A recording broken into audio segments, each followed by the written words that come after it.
Alors, em primeiro lugar, eu gostaria de agradecer todo o time da Universidade Metodista de São Paulo.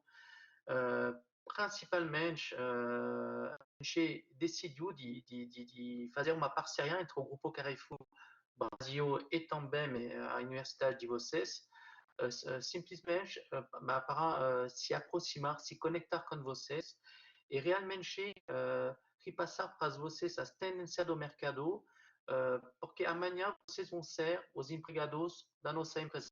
Muitas pessoas que estão estudando hoje vão poderiam integrar um grupo como o Grupo Carrefour. O Grupo Carrefour é um grupo que é muito presente no Brasil, vou detalhar um pouquinho isso depois, mas para nós essa parceria é fundamental justamente para atrair vocês no nosso mundo. Né?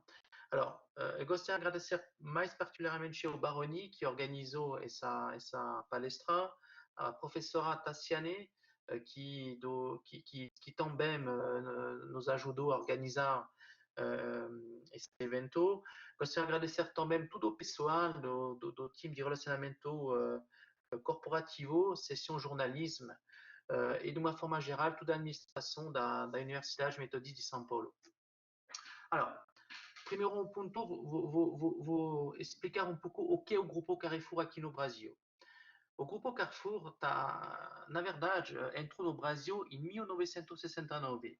Foi, para nós, o segundo país, depois da França, porque o Grupo Carrefour nasceu na França, e 3 anos depois de ter nascido na França, um dos fundadores veio para o Brasil, inclusive a esposa desse fundador está ainda morando no Brasil, e a gente abriu a nossa primeira loja, um hipermercado, no bairro de Pinheiros, lá em São Paulo.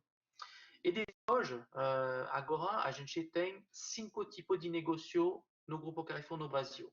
Primeiro negócio, que é o mais conhecido, são as lojas, com bandeira Carrefour, e lá a gente vai ter vários tipos de lojas. Temos hipermercados, temos lojas de bairro, temos lojas market, que são lojas com tamanho um pouco menor, e temos também lojas de conveniência, que a gente chama loja express.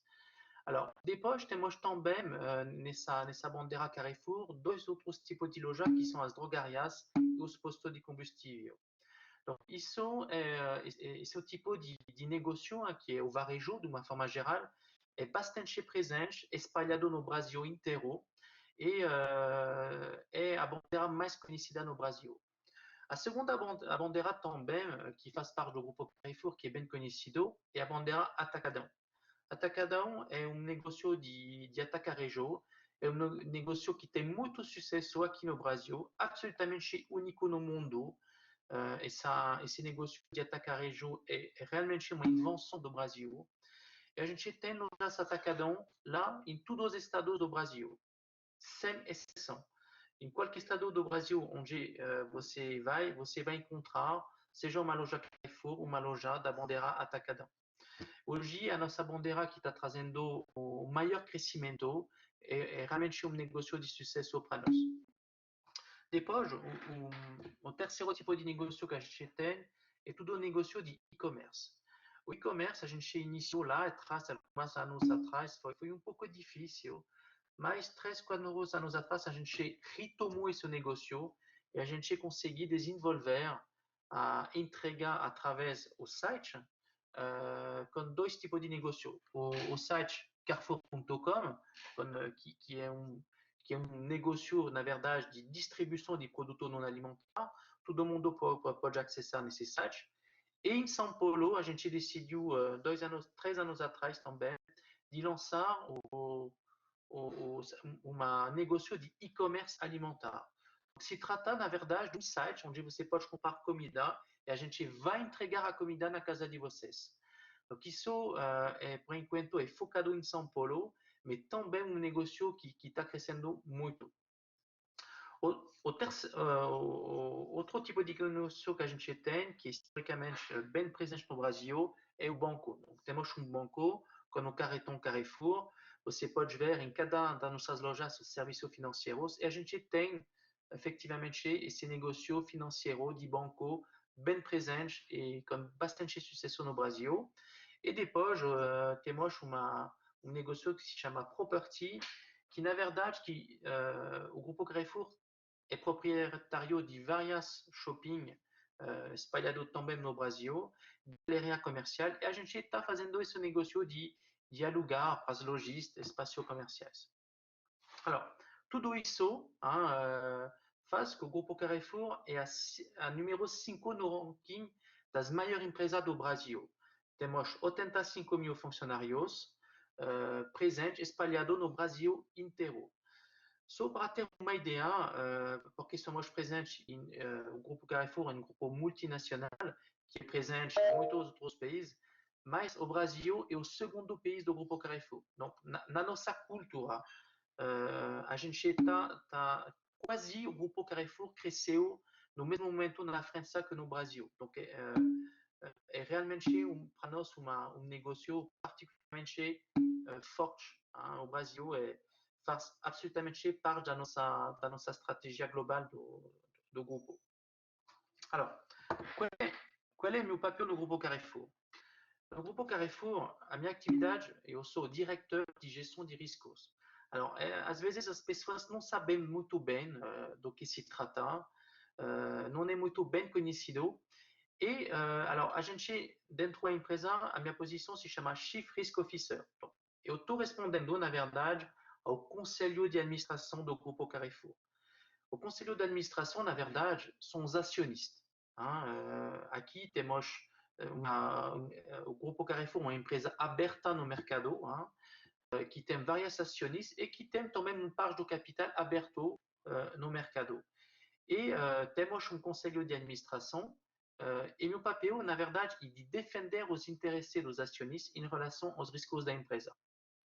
Alors, na verdade, para entender um pouco as minhas atividades, na verdade, meu papel é de administrar os riscos da empresa e de tentar de preservar os interesses da empresa, tomando riscos e criando um equilíbrio a fim que o negócio ande bem. Alors, numa empresa como Carrefour, tem vários tipos de riscos que eu preciso administrar. E por isso, tenho várias diretorias abaixo de mim. E essas diretorias têm cada uma especificidade, um conhecimento particular para administrar um certo tipo de riscos. Alors, por exemplo, só para ter uma ideia, os números de funcionários que trabalham na minha área têm 7 mil. Donc, no Carrefour Brasil temos 7 mil funcionários que trabalham na área de riscos. Alors, antigamente, a maior área de riscos da minha diretoria é a segurança patrimonial. Então, quando você recebe todos os dias milhões de clientes, você precisa trazer um sentimento de segurança para os clientes. Isso é um ponto fundamental para poder manter o negócio. Então, nosso papel, através do time de vigilantes, o time de porteiro, de segurança patrimonial de uma forma geral, a gente tem uma obrigação de trazer a segurança para os nossos clientes. Então, uma diretoria que é muito forte no meu departamento é a diretoria de segurança patrimonial. A segunda diretoria que eu tenho no departamento é uma área que se chama prevenção de perdas. Prevenção de perdas, na verdade, são atividades que são feitas para evitar perda de mercadoria. No Grupo Carrefour temos 22 centros de distribuição espalhados no Brasil e a mercadoria vai entrar nesse centro de distribuição para depois ser distribuída nas lojas e depois entregue para os clientes através do nosso ecossistema, que seja via internet, via o Rappi, via o Corner Shop, ou simplesmente através dos clientes que vão comprar na loja. E todo esse fluxo de mercadoria pode gerar perda de mercadoria. E a perda de mercadoria, na verdade, ela está impactando muito o resultado do negócio atacarejista ou varejista. E um time de prevenção de perdas, na verdade, está aqui para garantir que a linha de abastecimento de mercadoria dentro da nossa organização seja segura.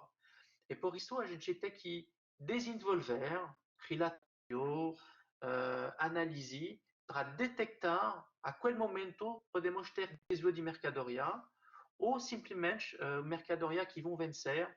Et là, esse time va trabalhar para identificar, na verdade, voilà, qual é o nível de perda conhecida, o que a gente, a perda conhecida é a perda por conta do vencimento de um produto quebrado e de perda desconhecida. Essa perda desconhecida é mais voltado ao furto, desvio de mercadoria. Donc, esse time vai focar sobre isso dentro da logística, fazendo controles, dentro das áreas de recebimento de mercadoria, dentro do centro de distribuição do e-commerce. E todos os dias eles vão tentar de segurar esse fluxo. Esse tema é super importante no varejo, só para dar um número, o valor, no grupo Carrefour, o valor da mercadoria quebrada, mercadoria que é comprada, que entrou num centro de distribuição e que depois vai sumir ou ser quebrado, é 500 milhões. Okay? É meio bilhões de reais. Donc, é um tema extremamente importante e estratégico para nós. Porque um negócio que não consegue maîtrisar, controlar o seu fluxo de mercadoria através do time de prevenção de perdas, eh ben, ele vai ter um negócio inviável. Donc, isso é absolutamente fundamental. A terceira diretoria do meu departamento, que é absolutamente chave, é a diretoria de qualidade e de segurança, segurança alimentar. Quando você faz um negócio de distribuição alimentar, a gente tem uma obrigação de garantir a qualidade dos produtos. Todos os dias a gente recebe toneladas de peixe, toneladas de carne, toneladas de salsicha e de produtos frescos. Às vezes também os produtos industrializados.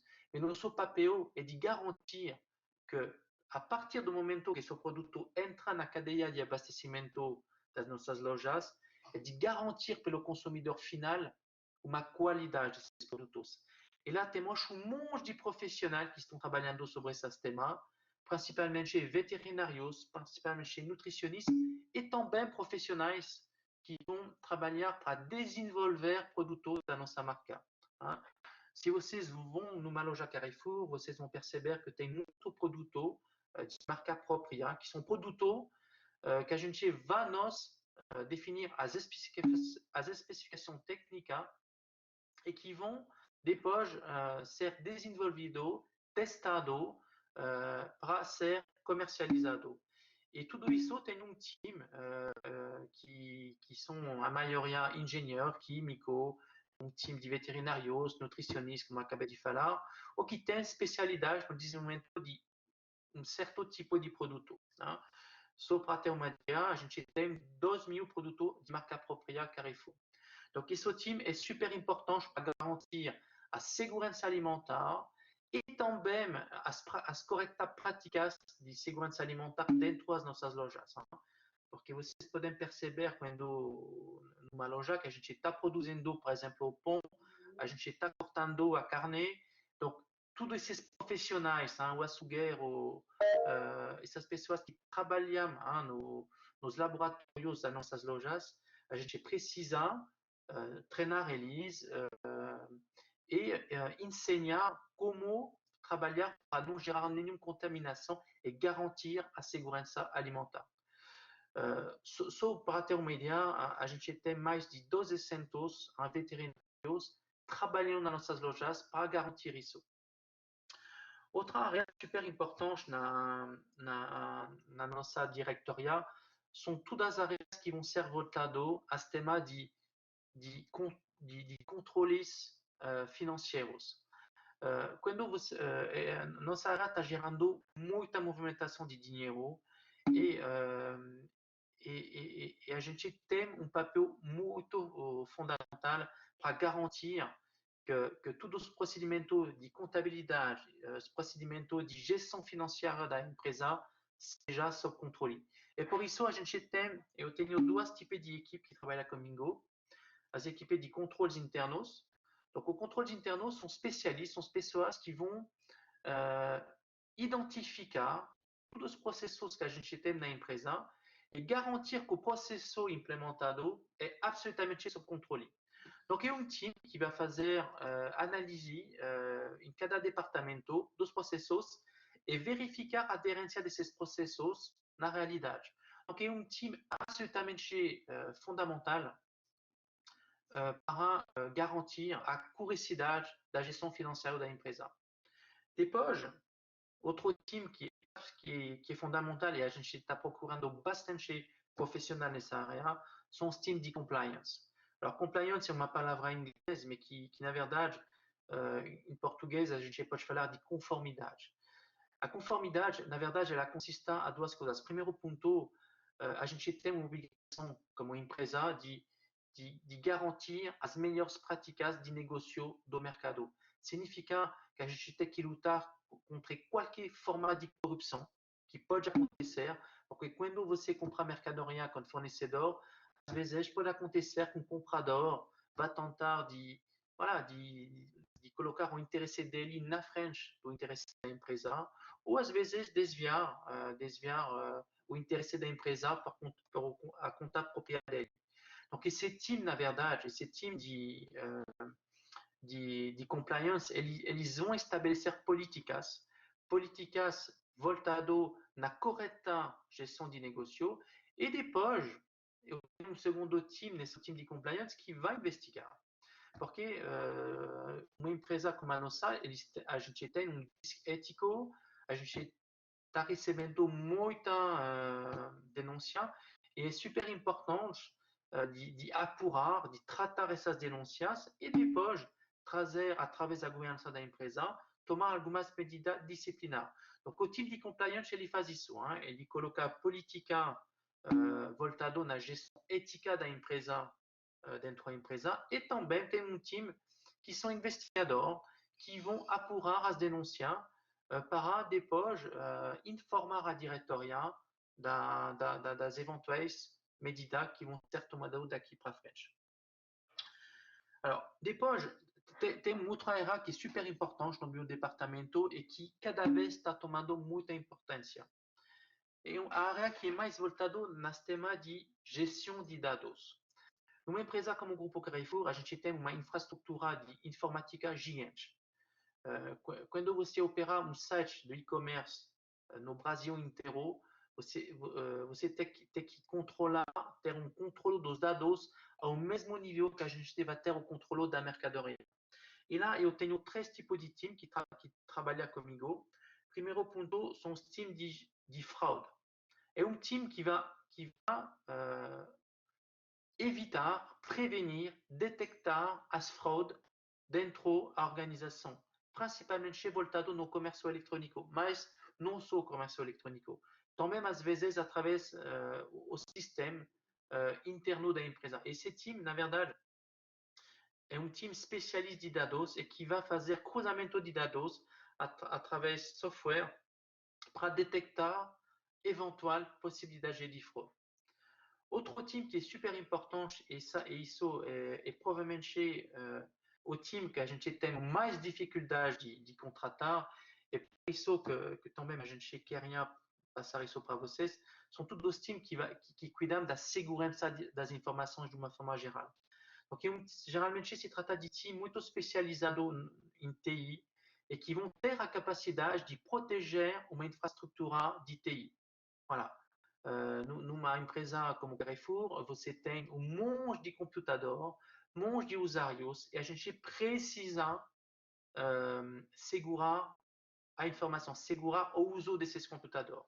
Então, você tem várias políticas de gestão de acesso, política também de patch para sempre atualizar o software e não deixar nenhuma vulnerabilidade para fazer uma ciberataque.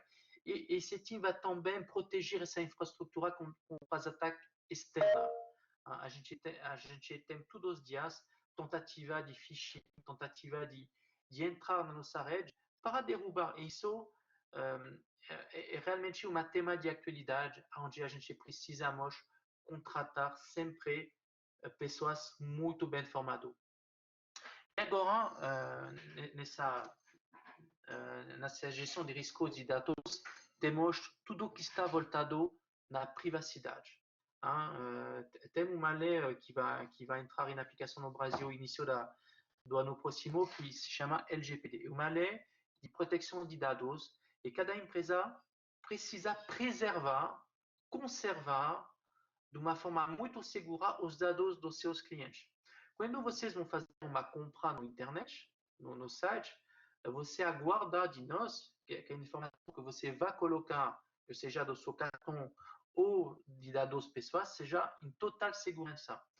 E lá a gente está desenvolvendo time cada vez mais que são um time de privacidade, um time que vai garantir que os dados que a gente tem o consentimento dos clientes que tem esses dados para armazenar esses dados e fazer um gerenciamento desses dados para que eles sejam absolutamente em segurança o tempo inteiro. E isso é uma especialidade muito procurada, pouco desenvolvida ainda no Brasil, mas que lá na Europa, nos outros países, estão dando uma proporção muito grande. Depois, tem uma atividade, e estou hoje 100% quase focado nisso, que é a atividade de gestão de crise.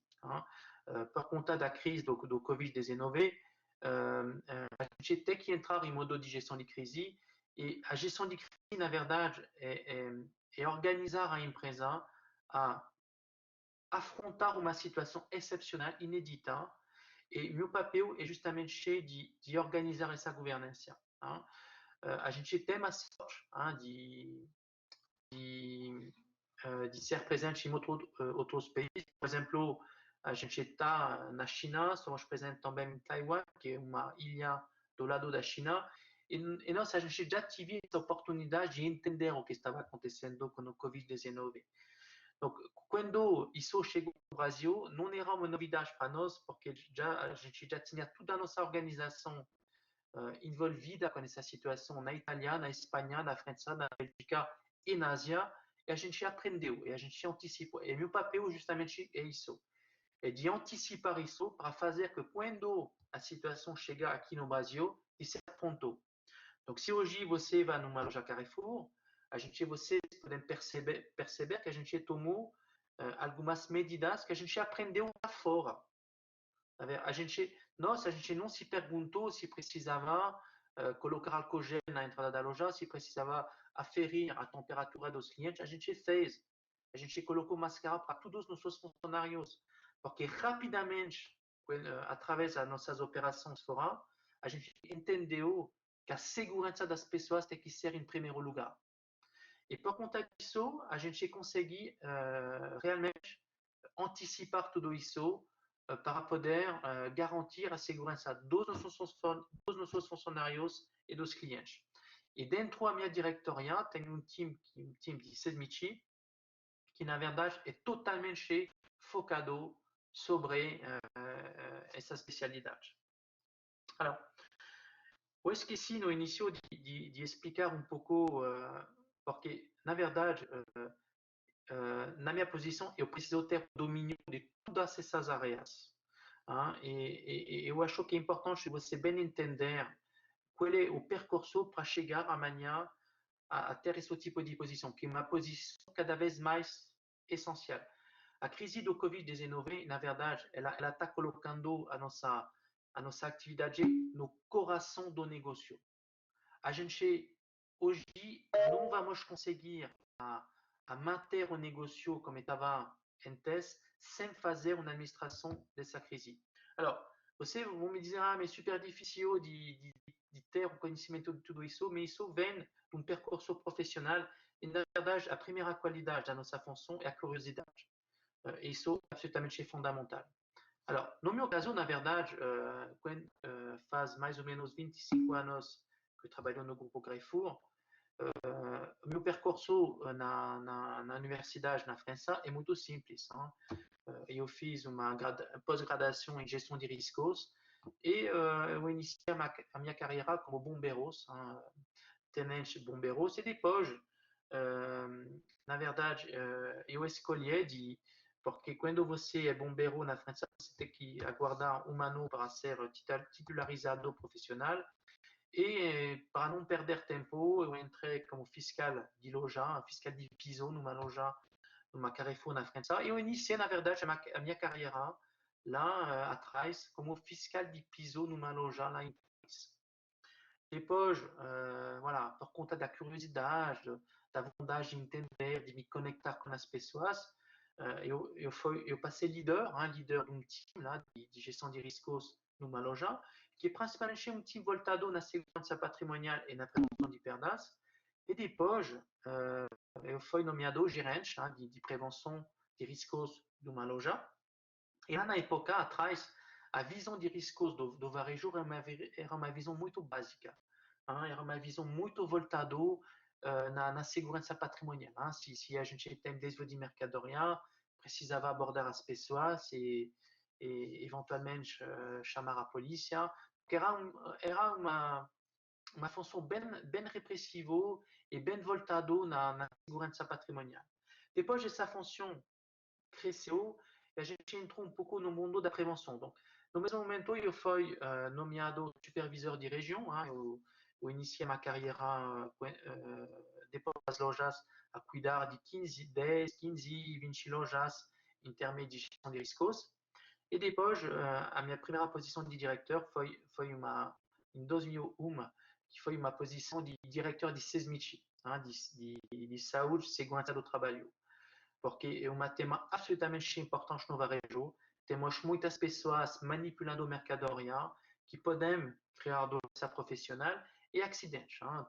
Temos centro logístico aqui no Brasil, temos o centro logístico mais grande do mundo, no mundo do Carrefour, que fica lá em São Paulo, na Anguera, onde recebemos por ano 20 bilhões de mercadoria que passa no centro logístico. Essa mercadoria está manipulada por funcionários e isso está gerando acidentes.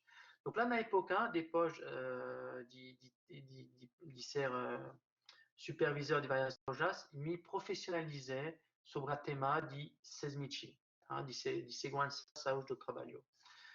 Depois, o grupo Carrefour iniciou um pouco a se expandir no Médio Oriente e eu iniciei a cuidar da operação de riscos do Carrefour na Turquia. E lá na Turquia, nossos desafios estavam muito diferentes. Na Turquia é um país também gigante, muito grande, muito espalhado, que tem muito desafio logístico. E na época, quando eu fui lá, tinha uma situação política absolutamente difícil, que era uma guerra civil entre o povo curdo e o povo turco. E nós, a gente precisava operar nessa situação de tensão extrema. E meu papel era justamente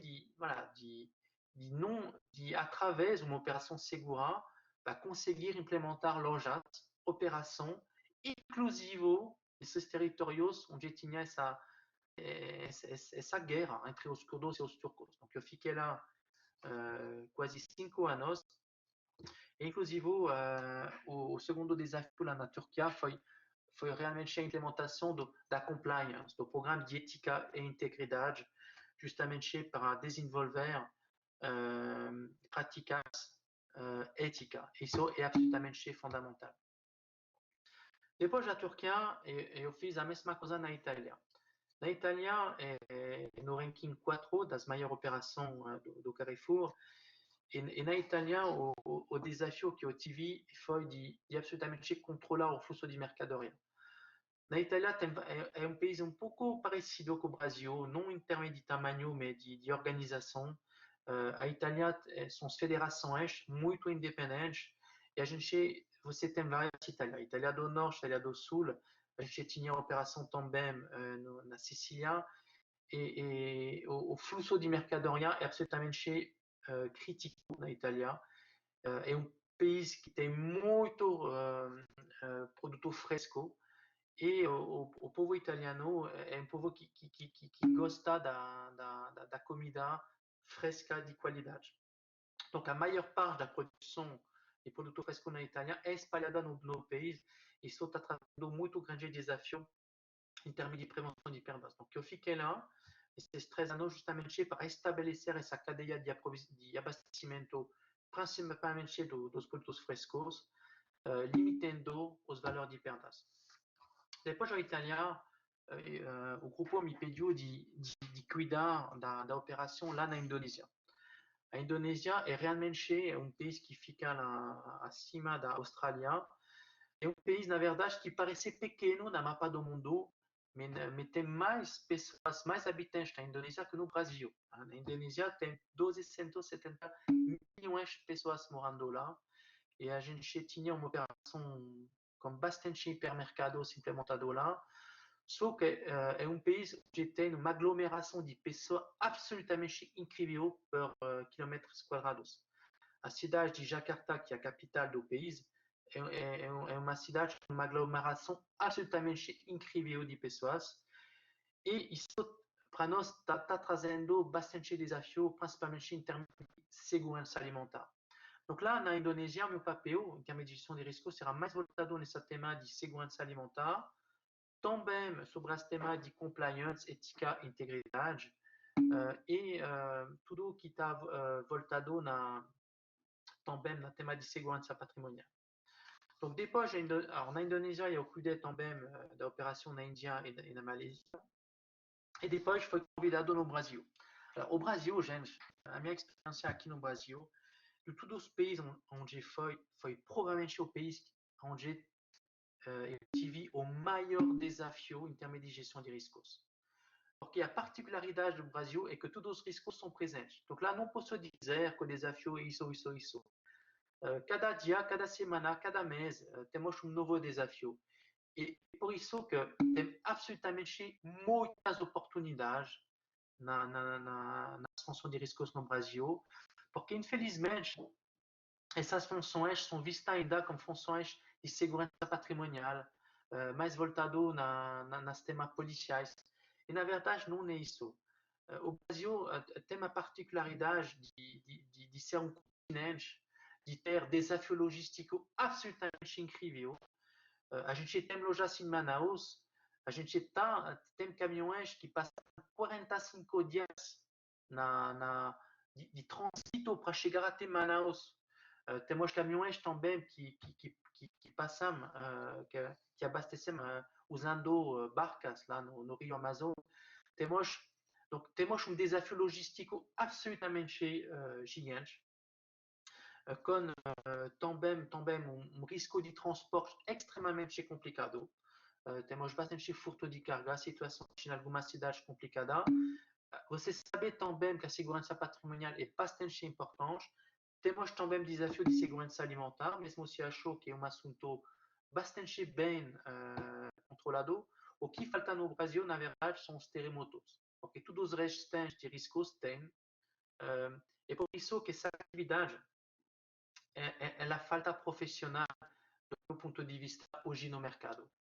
Precisa absolutamente desenvolver essas atividades que acabei de falar para depois trazer para as empresas uma visão hierarquizada dos riscos.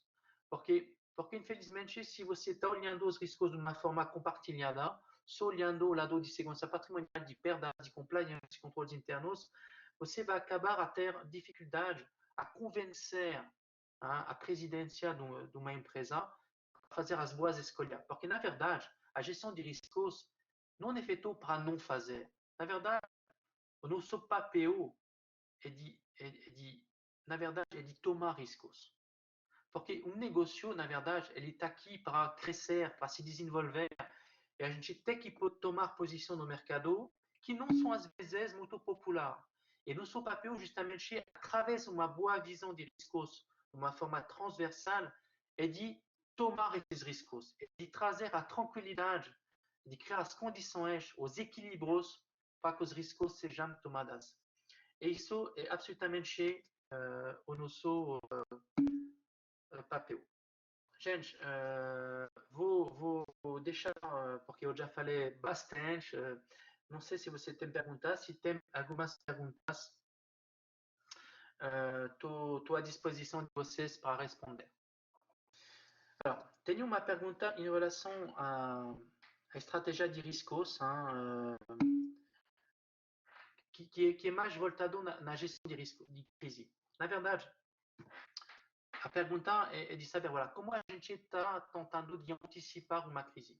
Na verdade, nas empresas, no time de gestão de crise, na verdade, a primeira coisa que a gente faz é um BII. Alors, também uma palavra em inglês que é um Business Impact Analysis, onde você tenta de antecipar, de entender, voilà, quais são os riscos que podem impactar o seu negócio. Alors, generalmente, você tem vários riscos. A gente faz a lista. Você vê, temos risco de incêndio, temos risco de invasão, temos risco de segurança alimentar, etc. E depois você vai tentar de dar uma gravidade e uma índice de ocorrência, de possibilidade de ocorrência desses riscos. E a partir de lá, você vai montar um plano que se chama de business continuity. É um plano de continuidade do negócio. E a partir disso, uma vez que você per cada tipo de risco você montou isso, você vai montar o que a gente se chama plano os planos de contingência. São os planos que vão te ajudar a administrar essa crise. E depois você entra na retomada de crise.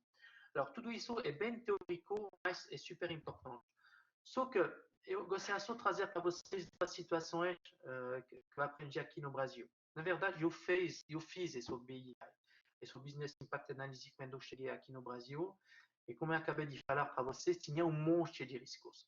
Só que as duas maiores crises que eu encontrei aqui foram duas crises que ninguém nunca, apesar de ter toda essa experiência, eu antecipei. Primeiro foi uma crise que eu imagino que todos vocês ouviram falar, que foi a crise da Monchinha, foi um fiscal numa loja que bateu um cachorro que acabou morrendo. Isso foi uma crise absolutamente mundial, foi o 60º assunto mais falado no mundo e a gente não estava preparado a administrar essa crise. E isso foi uma grande aprendizagem para mim, porque a gente administrou essa crise como se fosse uma crise normal, só que era uma crise de mídias sociais. E esse tipo de crise tem que ser administrado de uma outra forma, como a crise que a gente vai administrar de segurança alimentar, de incêndio ou de crise que mais voltada na imagem da empresa. E a segunda maior crise foi essa crise do Covid-19, apesar de ter a sorte de ter outros países que passaram isso, a gente não estava muito preparado por isso. E ninguém estava, inclusive não só o Brasil, mas inclusive lá na França, foi uma bagunça total.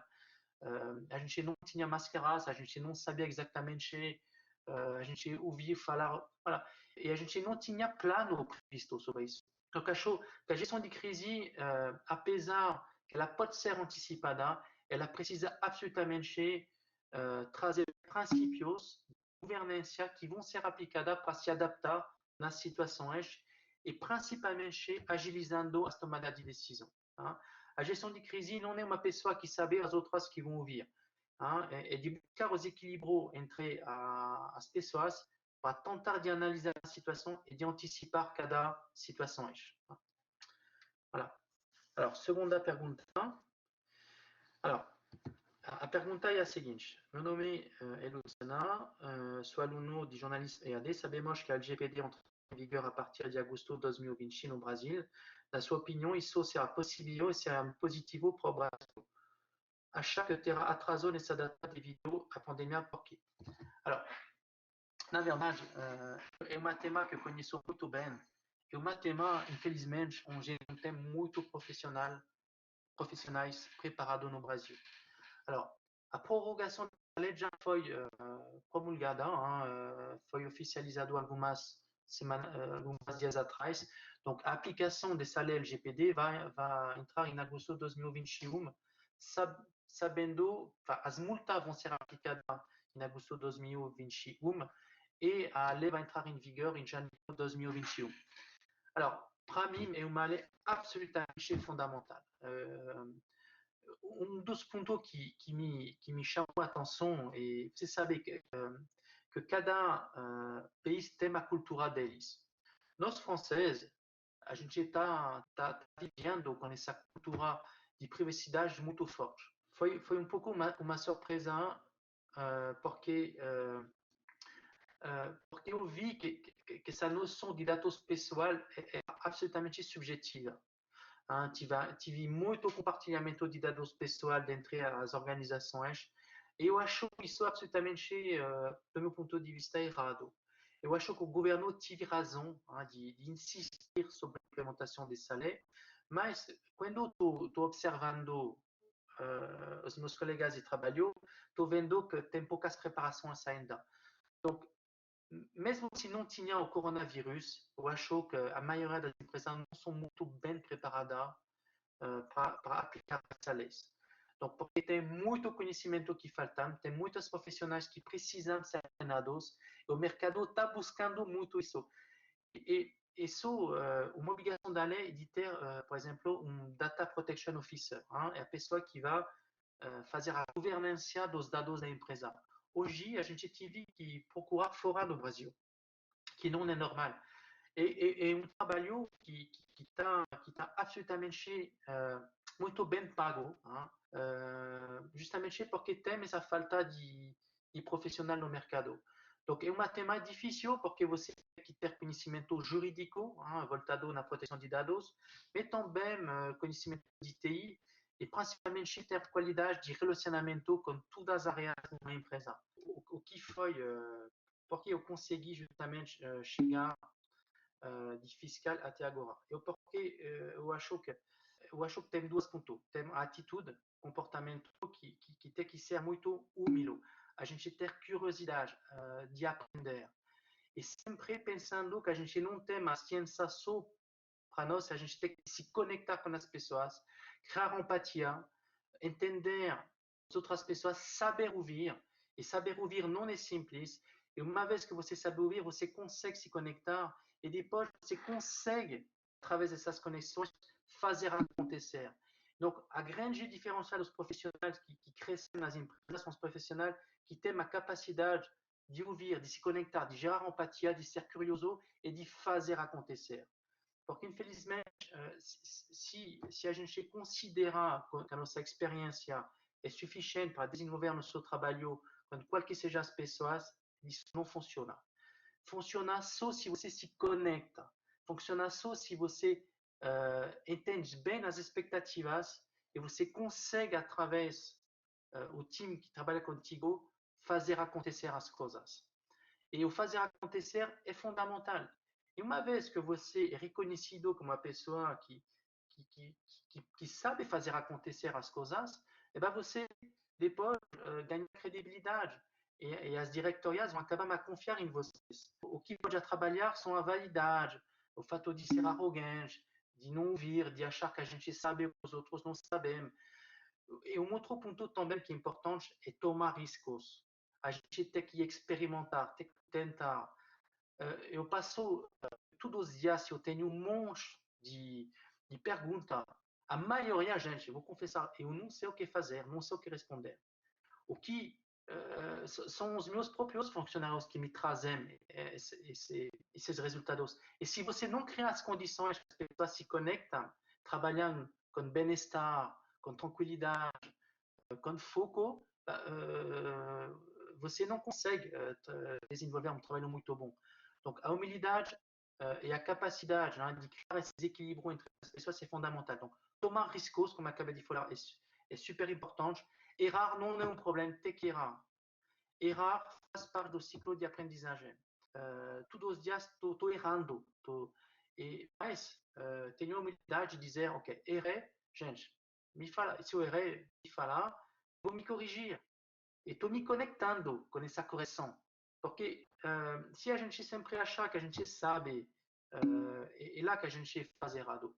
Então, se temos essa humildade de aprender, de não pensar que a gente sabe tudo, de gerar essas condições de trabalho tranquilo, a liderança é isso, a liderança é a capacidade de não impor, é a capacidade de se conectar, de ouvir, saber ouvir, de entender, de se colocar no lugar do outro, para depois achar a melhor forma de trabalhar em conjunto. Um líder que consegue crescer é isso, que tem esse comportamento de líder e que consegue fazer acontecer. um líder que fala, uma pessoa, um chefe que é muito autoritário, um chefe que orienta só sem mover, ele não vai conseguir crescer na empresa. Precisa sempre fazer o que eu chamo exame de consciência. Na época, quando eu era fiscal de loja, eu estava na frente de caixa, na minha cabeça eu pensava sempre assim, e como amanhã posso desenvolver o trabalho ainda melhor que ontem? Qual foi a minha contribuição pela empresa? Qual foi a valor que eu consegui trazer para a minha empresa? E quando você pensa nisso, você vai tentar dizer, pode ser que aqui eu fiz errado. Se eu fiz errado, eu tenho que ter a humildade de dizer, eu fiz errado, vou me corrigir. E você experimenta, porque na maioria das situações a gente não sabe como liderar com as coisas. Só que fazendo experimentação, pecando às vezes pancada, você aprende. Você aprende e depois você tem automatismos que vão chegar. Então precisa sempre pensar seu. Nunca pensar no errado do outro. Sempre se dizer, se tiver uma coisa, se tiver uma situação difícil, o principal responsável é eu. Como eu posso fazer para que essa situação não aconteça de novo? Ok? Isso é fundamental. Eu nunca apontei o dedo sobre ninguém. Nunca fiz isso. Eu sempre pensei, voilà, como a contribuição está trazendo uma valor para a empresa. E uma outra também característica do líder que é importante para crescer é ser positivo.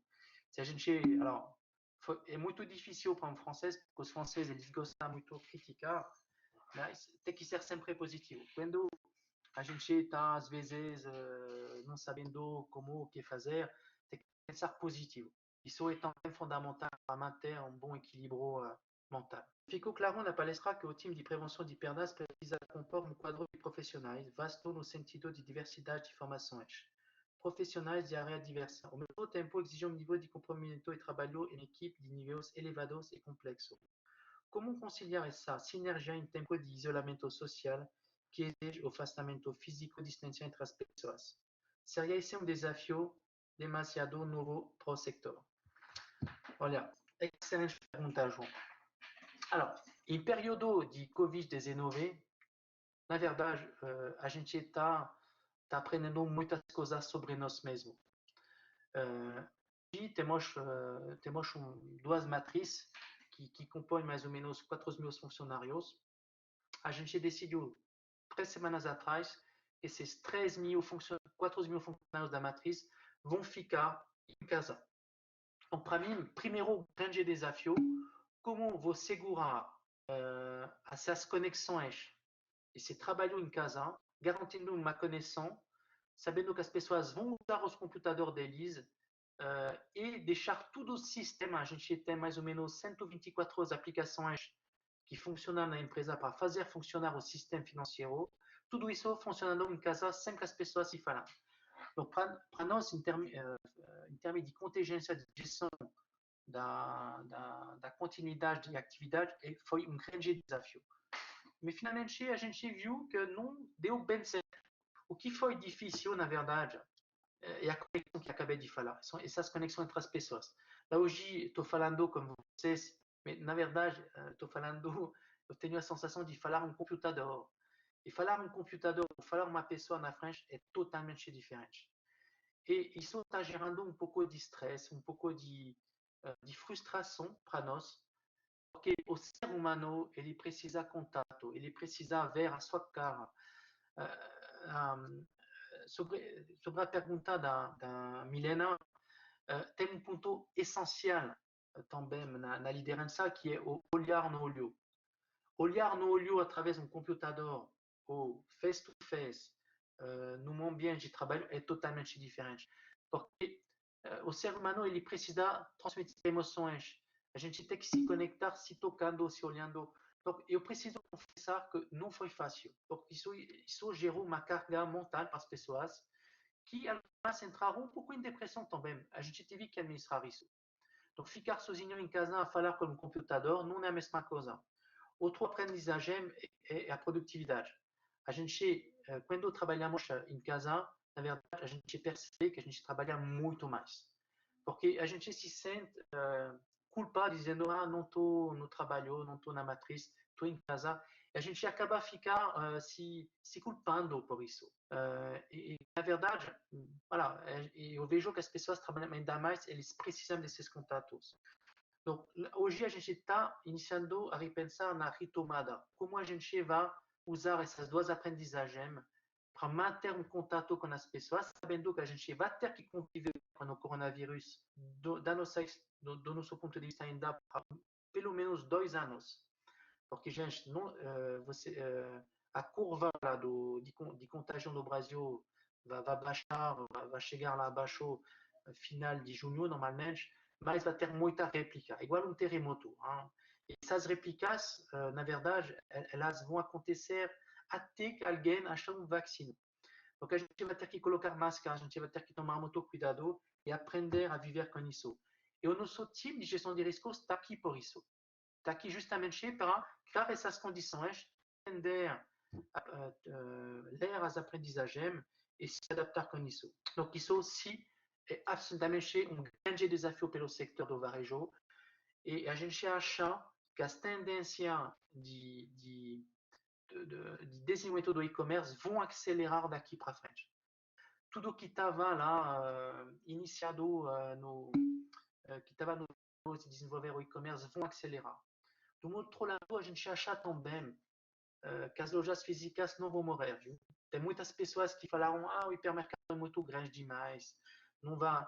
Tá, a gente viu que nessa crise que o hipermercado foi absolutamente fundamental.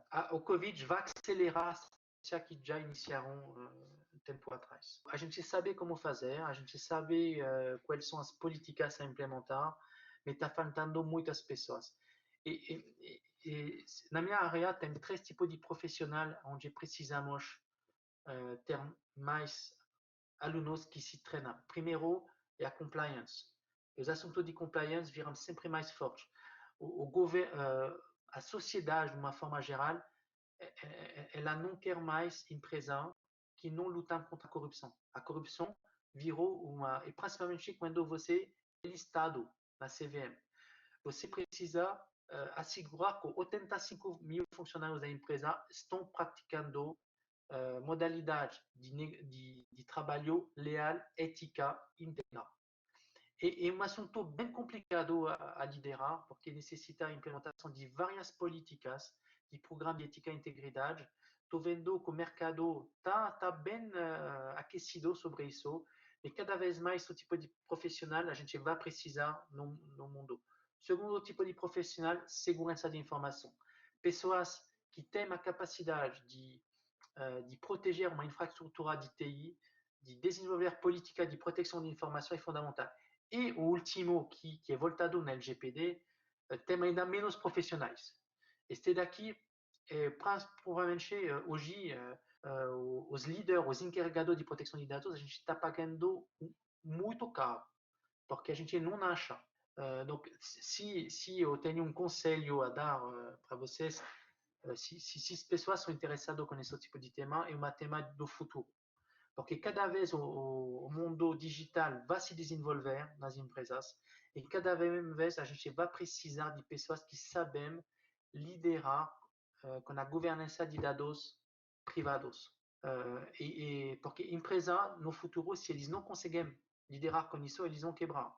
Porque a partir do momento que tem vazamento de informação de dados pessoais no darknet, você acaba com a reputação, a confiança dos clientes com a sua empresa. Donc isso é ainda mais importante que a prevenção de perdas ou qualquer outro assunto de riscos. Muito obrigado. Gostaria de agradecer de novo ao Baroni e a Tassiane e todo o time de relacionamento corporativo da escola para ter essa oportunidade. A gente tem como ambição de se aproximar justamente para estabelecer parceria a fim de contratar profissionais que respondem às expectativas da nossa empresa no futuro. Muito obrigado.